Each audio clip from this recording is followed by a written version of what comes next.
Good afternoon, everyone. I think we're waiting on a few members of the committee to join.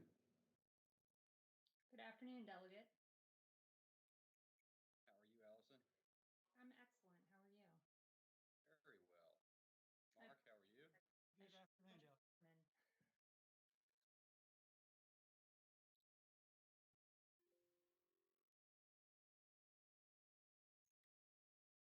Another meeting of the committee just wrapped, so if you'll give us just a moment here, make sure all the members are coming in. Absolutely. I'm feeling that I have the least exciting background, however. That's okay. White wall. That's right. Yeah. Well,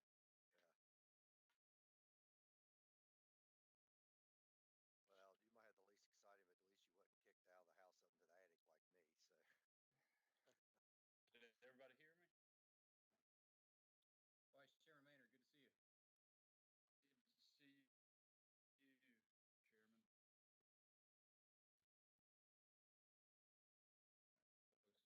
Good to see you, Chairman. Folks, I want to be respectful of everyone's time. If the clerk can monitor as members join. As a reminder, this I believe audio is being streamed on the legislature's website. And folks, I appreciate you being here. We'll go ahead and call this hearing to order. First things first, if the representatives of Frontier Communications could introduce themselves to the attendees. Yes, hi, I'm Allison Ellis. I'm SVP of Regulatory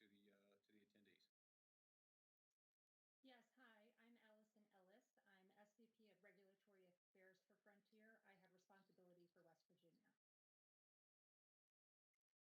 And Mr. Mckenzie. Yeah, good afternoon, Mr. Chairman. I'm Mark Mckenzie. I'm Director of Outside Plant Engineering for Frontier, West Virginia. And I see Mr. Fields. Good afternoon, Chairman. My name is Jason Fields. I'm a Senior Vice President of Operations based here in Charleston, West Virginia. Very good. And do we have anyone else from Frontier on at this point? No, we do not. Okay, very good. Well, to the three of you, just to begin, and I'll go ahead and swear you in. If each of you could raise your right hand. Do each of you solemnly swear that the testimony you will give will be the truth, the whole truth, and nothing but the truth, so help you God? I do. I do. Yeah. Thank you. All right, so I think the way that we'll deal with this, I understand Frontier has a presentation that they would like to give. First, I want to thank the representatives of Frontier for working this out with us and being willing to appear before the committee and before the West Virginia legislature, even in this remote capacity, voluntarily. And I do appreciate your willingness to do that. Obviously, you know, we've had some back and forth for the benefit of the committee. Frontier did respond to our letter. We have 11 boxes of responsive documents, which they produced in a fairly quick turnaround time, and I do appreciate that, and I appreciate their willingness to be responsive to the concerns of the committee. With that, I will go ahead and turn it over to Ms. Ellis, and have you all go ahead and give us your presentation, and then immediately following that, we will move to questions from the committee. So, Allison, take it away. Yes, first off, thank you, Mr. Chairman, for inviting Frontier to be here today. We certainly appreciate the opportunity to speak with you and the other committee members about Frontier. We've introduced ourselves, but I just did want to say that Jason Fields and Mark Mckenzie are both on our team, and they are actually there in West Virginia. Just to give folks, you know, a general overview, West Virginia is extremely important to Frontier. We're a major contributor to the state economy. We employ about 1,400 people who live and work in the state. Our service territory, as you can see on the map, covers the entire state. That means we serve a mixture of urban, suburban, and rural communities. We actually only serve approximately 14% of all voice customers in the state, even though we cover the entire state. The vast majority of customers get their voice service through wireless and other competitive providers. We also serve less than 10% of all internet customers in the state. Cable, satellite, and wireless are our competitors. Satellite and wireless services are widely available across the state, but franchise authorities have not required the larger cable providers to build their networks up outside of the most densely populated communities, cities, and towns. We do have a history in the state of expanding internet availability. When we took over Verizon operations in 2010, at that time, internet was available to less than 60% of the households in the acquired territory. As part of our approval process before the PSC, we agreed to expand that percentage to 85%. We actually met our benchmark 2 years early in 2012, and then we expanded further to 90% of the households in the acquired territory by 2014. That certainly was not the end of it. Since that time, we've continued to expand our services, improve the speeds that are available to us, and just generally grow the footprint of our broadband network. One thing that we do see, though, is that throughout this ongoing period of expansion, that although the bandwidth demands of customers who have internet have increased dramatically, continued to grow, the overall adoption of internet remains relatively slow, particularly in some areas. In the CAF2 locations that we built out to, these are areas that the FCC had identified as either unserved or underserved. Where we've built out those facilities, the adoption rate is only about 15%. So that reflects, an ongoing challenge with adoption of broadband services by people who are not utilizing them today or not utilizing them to their full capacity. I put together a slide of market capitalization for the committee members. I thought this would give you an interesting perspective. All of the companies with a green check mark are companies that we actively compete with in West Virginia. At the top is CityNet. That's obviously a privately held company, so its capitalization is not publicly released. Frontier, at the time that we filed for Chapter 11 restructuring, our market capitalization had fallen to less than $250 million.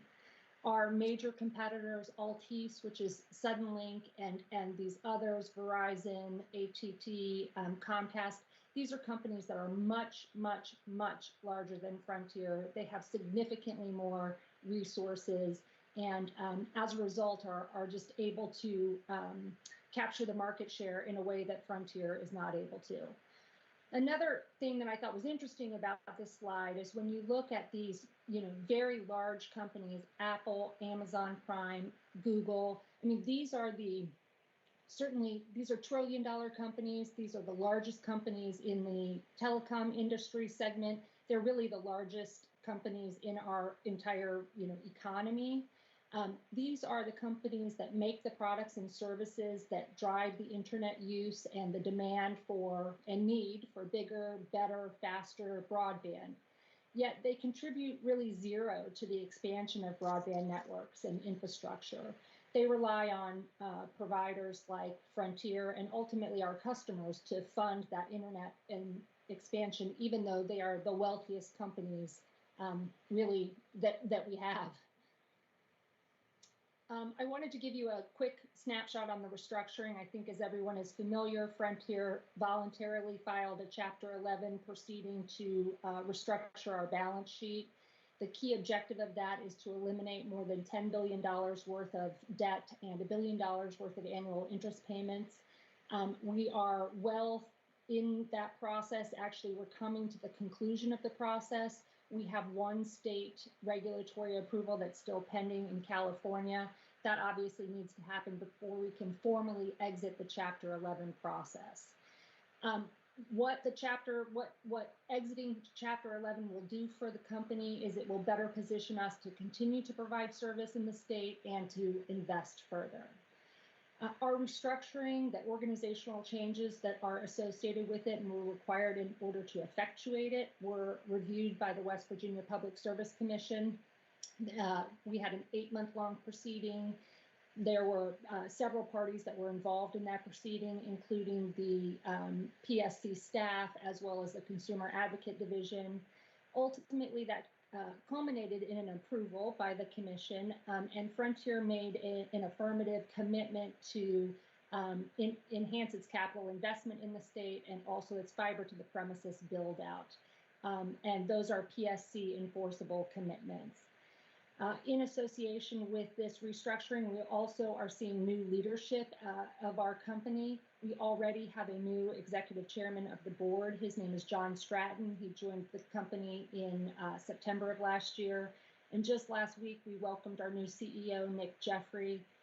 Both of these gentlemen have very extensive telecom experience. They are seasoned telecom professionals, and we are very excited to have them at the helm of the company as we enter this period of growth and recovery. So for 2021, we have some very important key initiatives for West Virginia. Obviously, first and foremost is executing on our approval commitments. Specifically, we agreed to invest $200 million in the state over a three-year period. That represents a significant increase in our capital investment spend on an annual basis over the last 4-year average.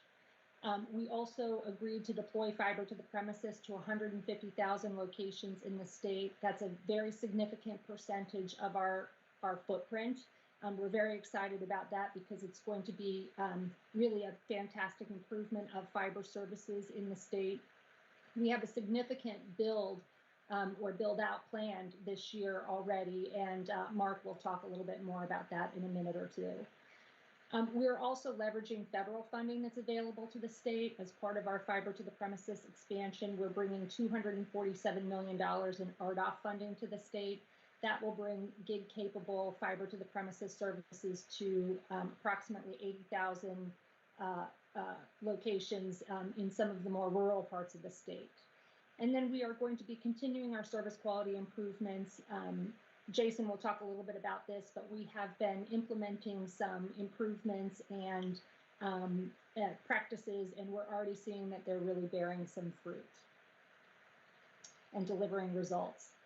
And I'll turn it over to Jason and Mark. They're probably a little bit embarrassed about these pictures. They don't spend as much time up on poles these days as they used to, but they are absolutely critical and important parts of the team that are delivering and expanding our services in the state.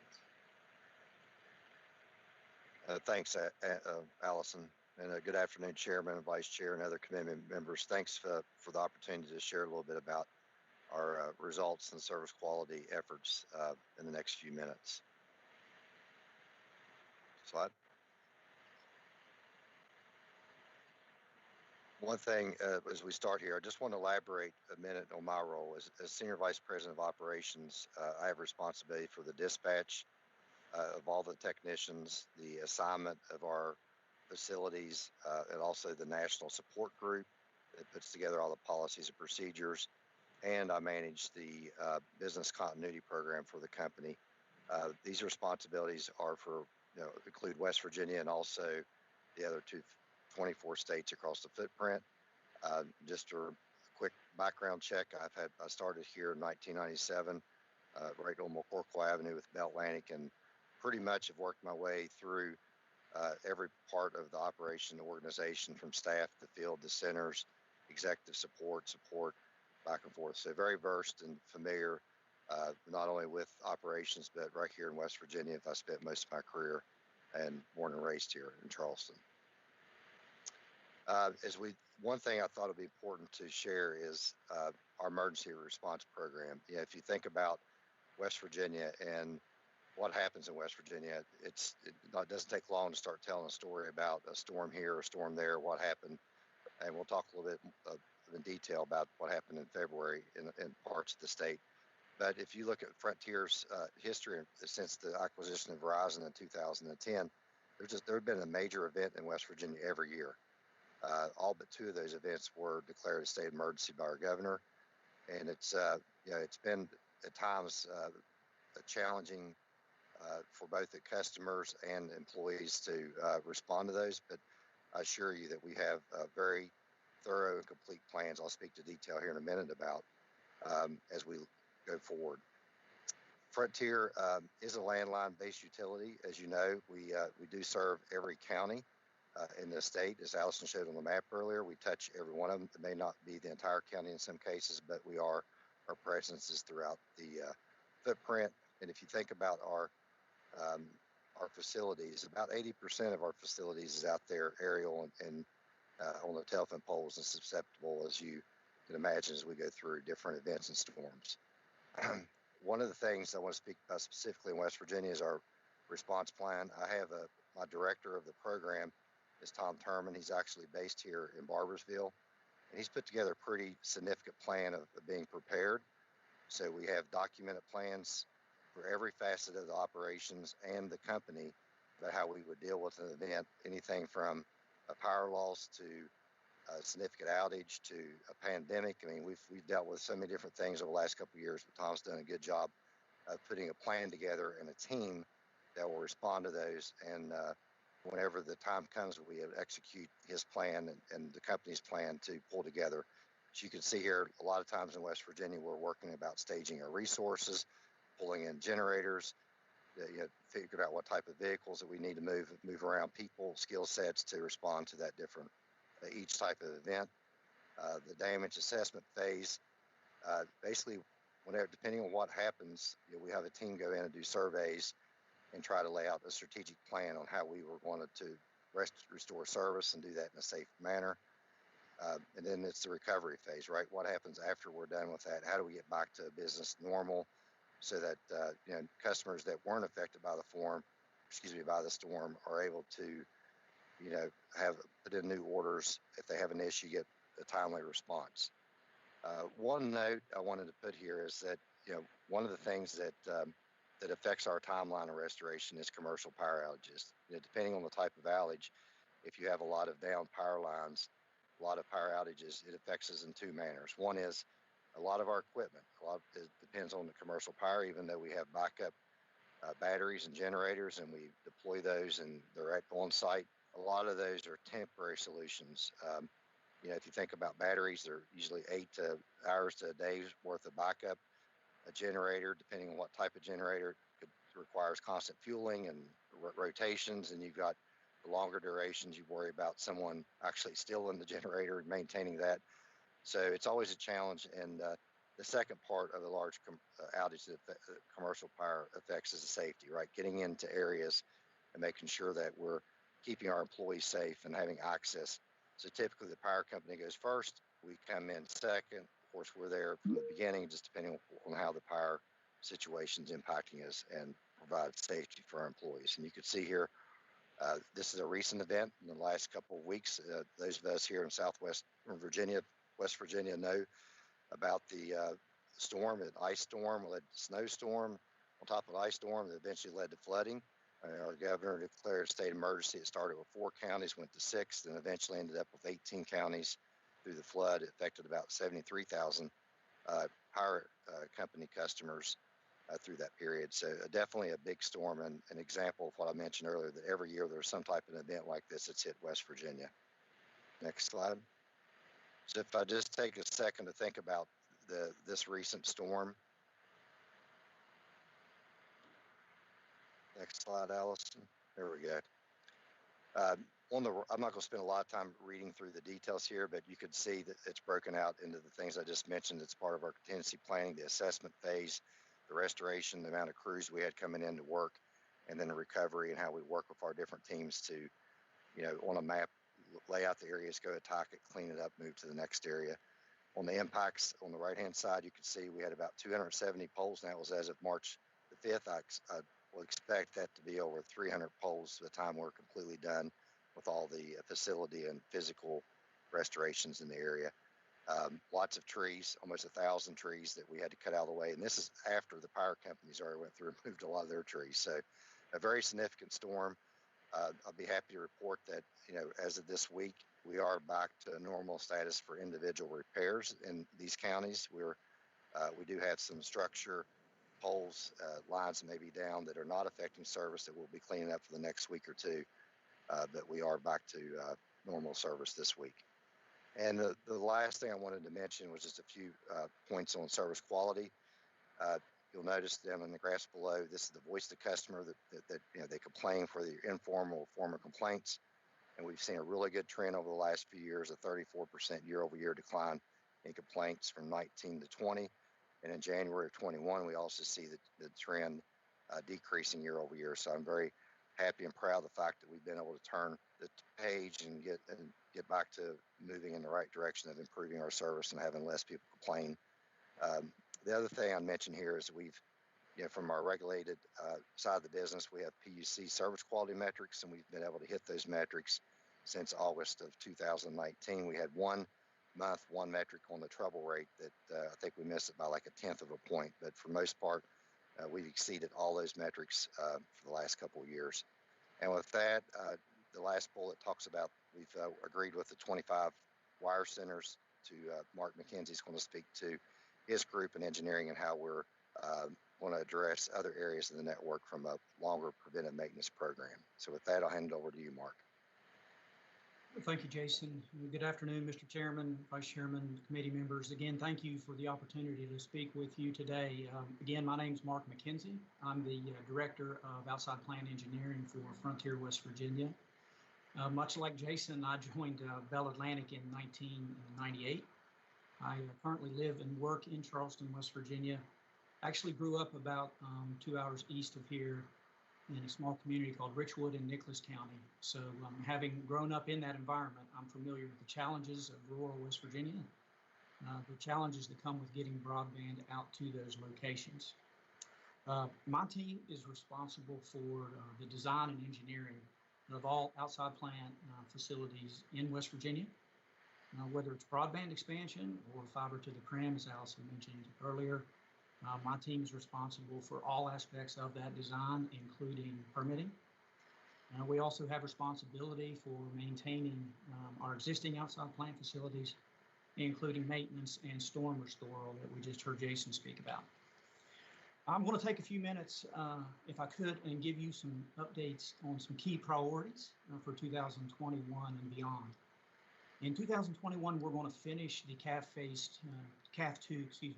2 program. As most of you know, that was a 5-year program designed to connect over 89,000 locations in West Virginia as defined by the FCC. We are very excited about starting a fiber to the prem program, Phase 1, in 2021. Engineering has begun.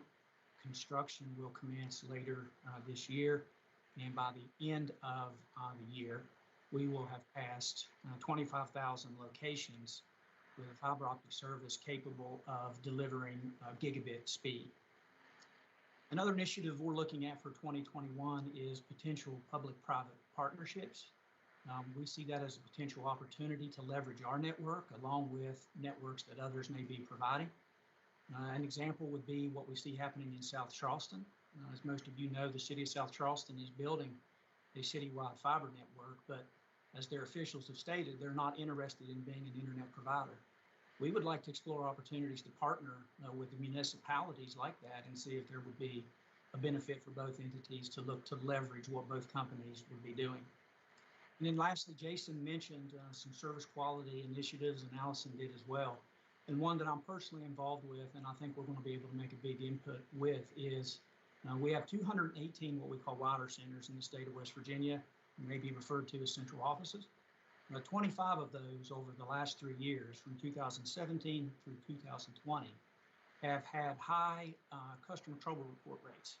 So we're taking those 25, we're going to do a deep dive on the network within those wire centers, figure out what's contributing to those rates, and we're going to invest capital to make improvements.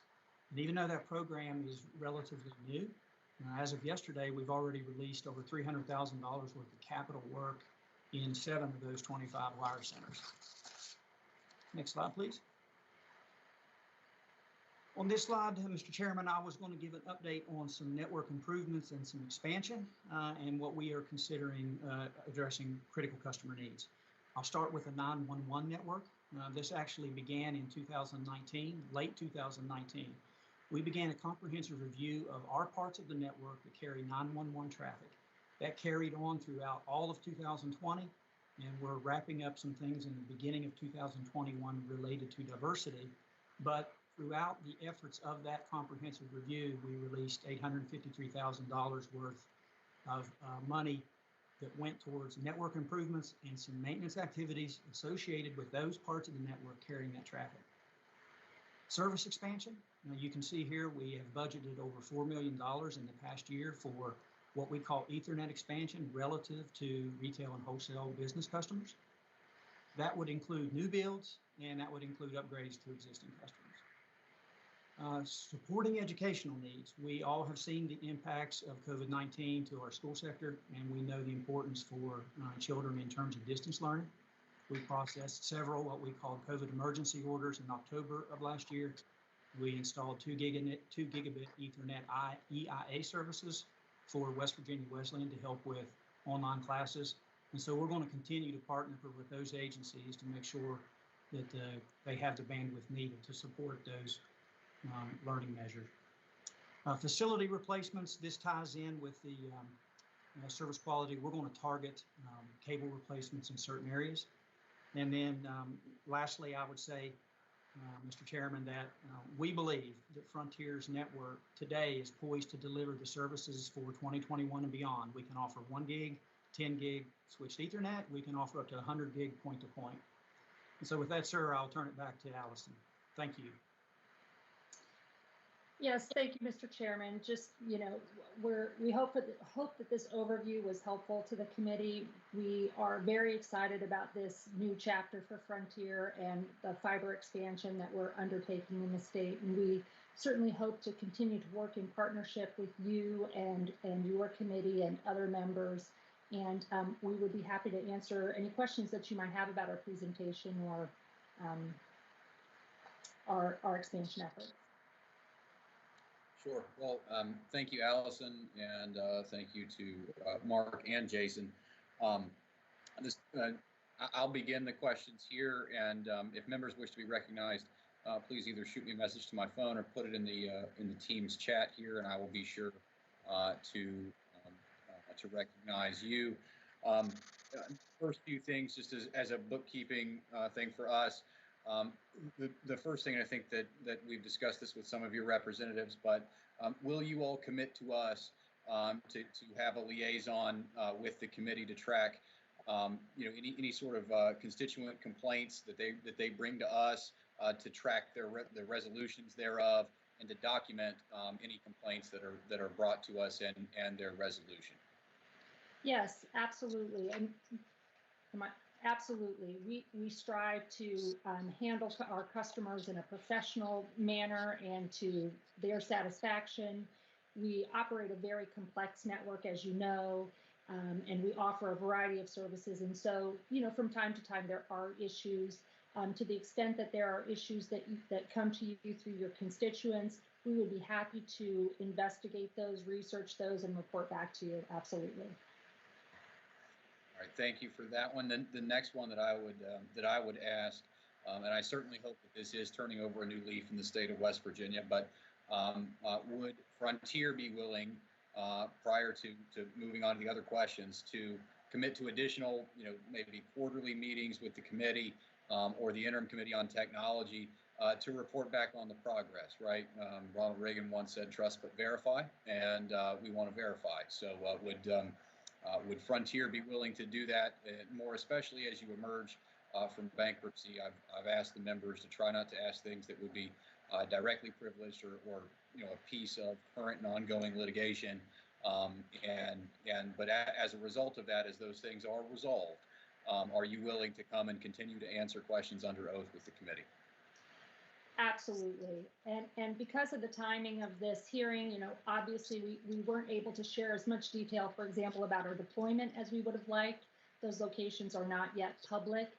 They will become more widely known actually soon as the permitting process begins in earnest. As we move forward, just as you requested, Mr. Chairman, we would be happy to regularly meet with you and with the other members in order to report back on our progress and share our key milestones. Okay, very good. One other question that I had, and then I'll open this up for other members and members again. Please, if you wish to be recognized, send something in the chat or to my phone, and I'll recognize you.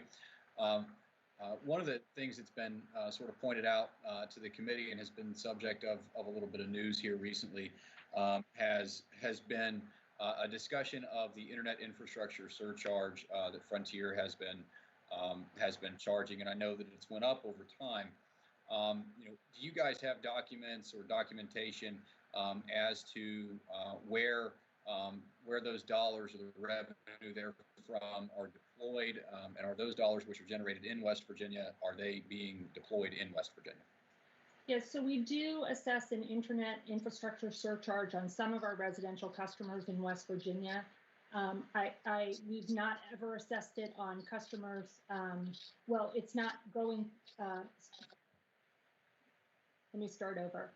We are not assessing it on a go-forward basis for new customers effective January 1st of this year. The purpose of the surcharge is to help us recover certain costs associated with operating and augmenting our and maintaining our network and providing internet service to customers across all of the states that we operate in, including in West Virginia. We don't track the money collected on a dollar-for-dollar basis, but I can tell you that based on the amount collected in West Virginia, that we have spent far in excess of that in capital investment in our network, and many multitudes of it in terms of operating expenditures. Our operating expenditures in the state are on the order of hundreds of millions of dollars. Because money is fungible, we don't really track it that way, but I can assure you that the money that we're collecting in West Virginia is being spent for the benefit of West Virginia consumers. Okay, thank you. Thank you for that. One question from your presentation: you had stated that you're open to partnering with areas of the state that are looking to build some of this fiber themselves, but perhaps do not want to be an internet operator. I want to ask for some clarification. Is Frontier interested in partnering and operating on a truly open access fiber network? Because my understanding of what South Charleston and Putnam County are looking to operate is a competitive open access fiber backbone. Yeah, we've had some, first off, let me say, yes, we are interested in talking with communities like South Charleston who are interested in, making community-based investments in public-private partnerships. We've actually always been interested in that, but quite frankly, our bandwidth in order to do it and really engage in a meaningful way has been restrained over the last several years. We had some conversations with South Charleston in particular, probably about less than a month ago at this point, but we had our senior engineers talking with their program manager, and they have some very specific and interesting ideas.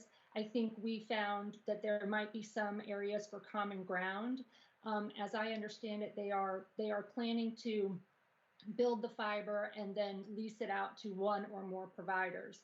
That is certainly something that we're absolutely open to considering.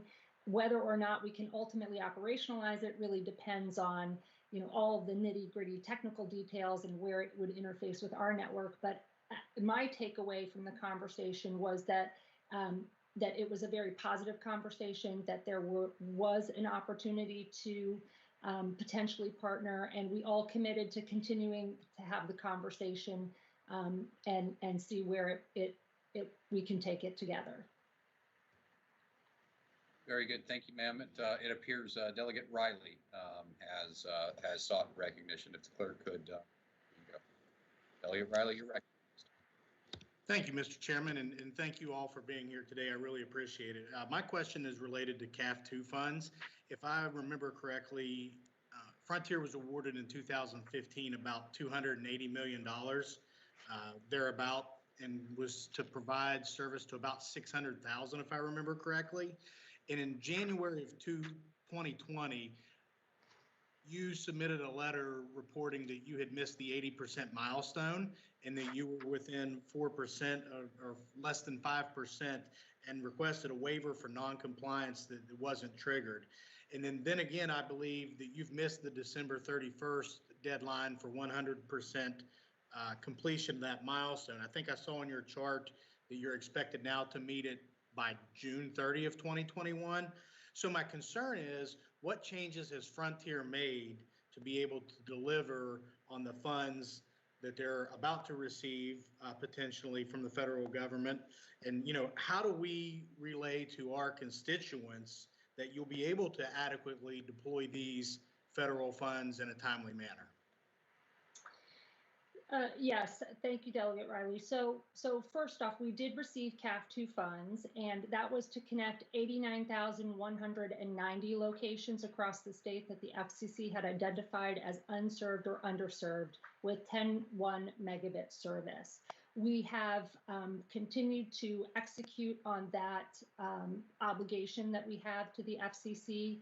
It was actually a 7-year program, has always been a 7-year program. The FCC provided 6 years to complete the build out with a anticipated 1-year catch up. We're actually in that 1-year catch up period. And you are correct that there were 2 years in which Frontier did not quite meet the milestone. But the milestone, it was really a reporting requirement. And we have, as Jason said, there have been times where our construction timeline has been impacted by events that have taken place in the state.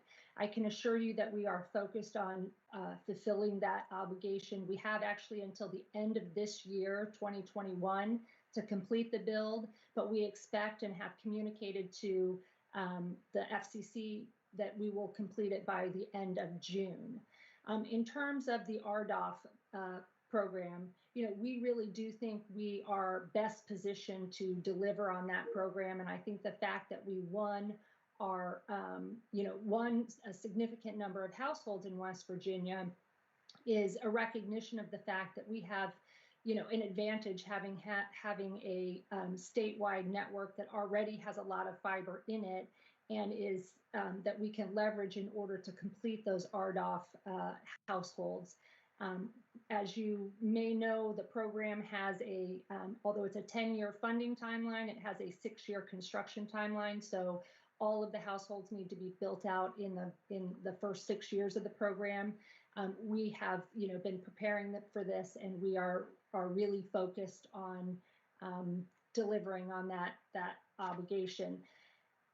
I will just add that the Frontier's financial restructuring, this is actually a really good thing. It really positions us even better because we are freed from the $10 billion worth of debt that we are, we're previously trying to shoulder, and that will give us more flexibility in the RDOF work that we're doing. It means we're also going to be expanding, our workforce in order to complete those projects. So, it's really very much a virtuous cycle for the citizens of West Virginia, and we would just urge that you communicate to your constituents that this is a really positive result for West Virginia. It means that these rural locations, they're going to get like flagship premier fiber to the premises services. So it's a really positive outcome. Thank you. I do have one follow-up question. As Jason referenced earlier, and you just referenced in your answer regarding construction timelines, with the deployment of the RDOF funds, are you building in anticipated timelines similar to we have experienced? Jason said over the past 2 years, you've had events, and over so many years, I'm an engineer, so I understand that you should always expect that those things are going to occur. And in your deployment and in your schedule, are you building in cushion for those emergency situations so that it does not push beyond the 6-year timeline? Thank you. I will certainly, Jason or Mark can weigh in. I can say that absolutely we are. There will always be, I think, events like COVID, the pandemic that was hopefully we never see that again, but that was very much a big curveball for us in 2020.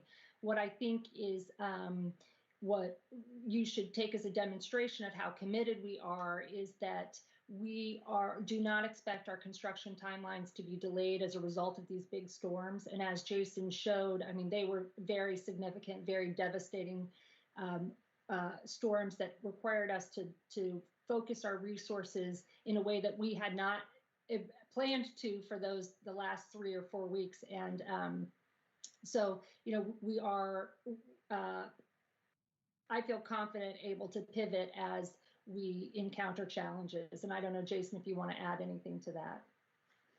I think you're right, Allison. And look, we have augmented our workforce. So we've seen some areas that we could do better with some more. So we've added to our union-based workforce this year to help augment that and to react quicker to any type of events that would pop up and cause issues. And we've got, even just like the storm that happened last month, it's a matter of reacting quicker, and I think we've gotten better. So we've moved people from the northern part of the state down the southern part of the state, and just do it all hands on deck to get those things resolved quickly, so we can move on and get back to, you know, providing new services and taking care of things more timely in other areas.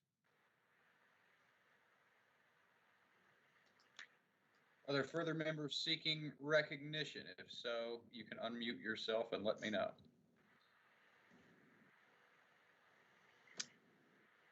Hey, Mr. Chairman, While we're waiting, go ahead. Cody. I'm sorry I was late, everyone. I had another committee meeting. Just briefly, though, I want to thank all the Frontier workers out there for everything they've been doing, especially right now with the storm we had last week in the southern part of the state, and you know, all the union workers and everyone that's just been, you know, doing everything they can to keep our communities connected and safe, and I appreciate it. That was it. Thanks, Cody. Thank you very much. We'll certainly convey that to the teams as well, because as you can imagine, there were just everyone was working tirelessly to reconnect people, and Mark and Jason in particular, you know, did not get a lot of sleep over that 3-week period of time, as well as all of our frontline workers. So we very much appreciate that. Thank you. Are there further members seeking recognition? Other members seeking recognition? I know some of you are on here. All right, I'll go ahead. So there was an average reserve subsidy of about 47% of the initial reserve price on the Rural Digital Opportunity Funds, and one of the big questions that has been raised is how Frontier would be able to you know, raise what is estimated to be another 53% there, or another, you know, essentially double that money, so nearly another $250 million in private capital to meet these obligations for the Rural Digital Opportunity Fund. And so the question that I would have and have posed previously is, you know, how is a company who's going through restructuring going to be able to raise the funds necessary to complete these build outs if the subsidy is roughly 47%? Yes, thank you, Chairman. So, you know, Frontier filed its confidential financial plan with the FCC on its long form application. We have a targeted RDOF strategy. Our overall capital budget and our revenues as a nationwide provider, we feel confident that we are going to be able to fund the build out, the RDOF build out, without incurring significant additional debt. You know, obviously that the subsidy is an important part of that. Part of the restructuring is this elimination of the $10 billion of debt really gives us a lot of financial flexibility that we did not have when we had the debt and the interest expense associated with it. I will also say that on a go-forward basis, the company is committed to a very rigorous approach to any additional borrowing. We absolutely want to guard against any future proceeding or any future financial difficulty. And one of the things that the bankruptcy court must find in order to approve our plan of reorganization, which they did in August of last year, is that we have a plan in place that is not likely to lead the company back into financial distress. And so we really do feel that we've got the financial capability, and we have the Chapter 11 very rigorous process that has tested our assumptions and tested our plans. And so we think that we're just not going to have the issues that we had previously, especially with respect to RDOF. Very good. Are there further members seeking recognition? If not, I can have more questions. Further members seeking recognition? If not, I will. I'll go through a few. So, one of the big questions that I've had and that I've noticed, throughout my district, has been the speed for correcting service issues. And I believe I heard you say in your presentation that you're back to an ordinary sort of 100% full go position after the 2 ice storms that we had and some flooding and those sorts of things. But one that was brought to me just earlier in the week was an area of my district that's actually, it's called Bedford Chapel Road, and every resident, about 30 people out that road, had nothing. So is it your testimony today that to your knowledge that all operational lines are up and running? And granted, I fully understand that there may be single 1 and 2 homes and things like that may have their own ordinary maintenance issues. But is it your testimony today that, to the best of your knowledge, that your storm response is complete for the most recent ice storm? Yeah, so Chairman, there's 2-part answer to that. So from a customer service perspective, the service at their house, whether it's a voice service or data service, the amount of tickets that we have in our hands of known issues versus if I go back in January, December, November, it's the same. So we look at it, the people calling in are about the same, so we're back to normal. We don't have a backlog of tickets that are behind us of people that have been waiting for weeks and months. There could be a few stragglers, but for the most part, we are cleaning that part. And the second part of that answer is, you said lines up. It will take us many weeks to get all the poles and lines replaced. So our network is pretty durable. So just because the line is laying on the ground doesn't mean that we're not still providing service. So I think we'll, from a customer service perspective, we are back to normal.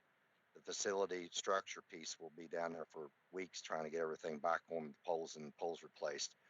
The one thing that I find, and I guess it's a 3-part answer, when I hear examples like this, and look, I get friends and family throughout the state, especially the southern part of the state, to reach out to me all the time with this and that, and sometimes I run into people that think that we know. They say, "Well, don't you know that we're all out in this town?" And nobody's called and told us. So, we obviously on electronics and different types of equipment we have monitoring, and we can see when things go out. But sometimes if that cable's cut in half and the customers are there, we don't know it unless they call and tell us. So I encourage, the customers, and if you speak to any of our customers, that it's make sure you let us aware. They should have a ticket number. They should have a date. And if they're having problems with that, we're more than happy, as Alice mentioned earlier, we'll put a representative that can work with you guys, or your committee, excuse me, to work through those issues. But for the most part, we are back to normal. And yes, Mr. Chairman, let me just add, if there is a situation like that where you have a concern for, a cohort of your constituency, I mean, please feel free to bring that to my attention. Absolutely. We will investigate that, report back to you. And, that we would do that for anybody. So it's not, I want to make sure that that we really are focused on trying to serve customers, solve their issues. We want them to be satisfied. We want more people to be buying our services in the state. But certainly we don't want to have a situation where you have a larger number of customers that are out of service and think they're not getting attention from Frontier. Okay. Very good. Until I see another hand from any of the members, I'll continue on. One thing that I noticed here as things have progressed with the West Virginia Public Service Commission, I'm sure everyone on the call or in the meeting is all aware, and you made reference to in one of your responses to the committee's questions, the performance audit and some of your metrics that you've met as it regards that performance audit. But that performance audit was obviously a major undertaking from the Public Service Commission and Frontier. And it made several recommendations and pointed out some concerns, obviously, with regards to points of failure and things of that nature with your network. And we don't believe that you'll be able to handle that, overnight, and I don't think anyone would. But the question that I have is that given the lens of the Rural Digital Opportunity Fund and the commitments that you have for deployment of dollars there, and given the further commitments that have been made to the state of West Virginia regarding overall spends in the state, do you feel, and is it your testimony that you will be able to address all of the concerns with the performance audit in a timely fashion, as well as meet the deployment of fiber to, I believe, 150,000 locations and make those expenditures? And so while we've got some of the top folks here, I'd kind of like some clarity on what the commitments are there. Yeah, absolutely. So just as you said, the service quality audit, that was a 2-year proceeding at the PSC. Frontier cooperated in that at every stage. We fully engaged with the auditors. In fact, we responded to over 165 written requests for information. We made our personnel available for them to interview, both at the state level and the national level. We enabled them to do ride-alongs with our technicians to inspect our facilities. And they issued a very comprehensive 166-page report. And I think where they made findings and recommendations about process and other improvements that Frontier could make. I think one important takeaway is that in that 160-page document and the 2-year examination, the auditor did not find that Frontier had either underinvested in its facilities or in its workforce. The other thing is, just as a point of clarification, the auditor in their report described every single connection in our network as a potential point of failure, which I think people misread as a finding that our network was in very poor shape. Given that we serve the entire state and that we pass, more than 750,000 households, I mean, each of those households is a point of connection. So, we absolutely are committed to improving our service quality. As Jason said, we have really focused on that in the last couple of years. Our service quality performance is measurements are reflecting that we have been, making progress and successful in that regard.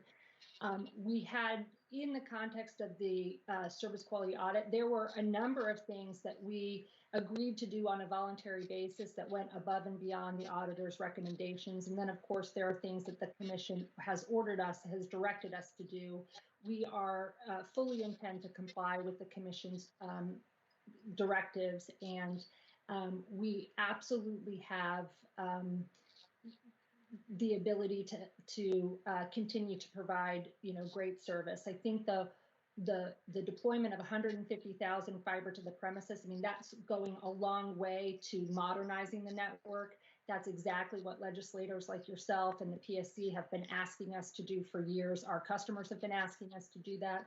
So those investments in the network are going to have ancillary benefits to improving service quality for customers. And that's why we're so very excited about this major investment that we're making in West Virginia. Very good. And thank you for that. I'll throw out one more opportunity for any members who have an additional question to ask one. And if not, I'll ask a final one, and then we'll sort of allow for some closing remarks from Frontier and from me. Not seeing none, I'll ask one final question, and that is to each of you from Frontier. I hope you understand the importance that this committee places on the success of broadband internet expansion in the state of West Virginia. The old Verizon commercial was, "Can you hear me now?" And I think that guy went to Sprint now. But anyway, I'm glad that you have agreed to continue to update the committee under oath. Obviously, we will continue to have additional questions, But our constituents call us up and ask if we can hear them, and we can.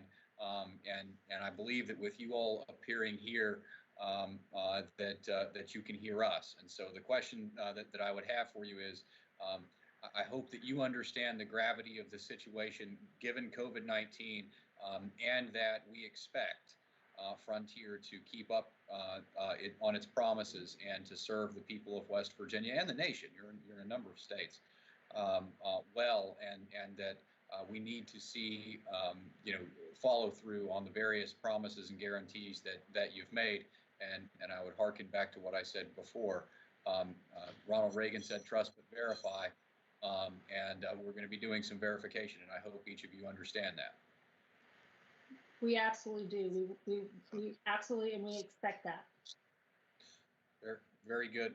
I want to say this. I hope that this is the beginning of a good dialogue and an improved relationship with the state of West Virginia.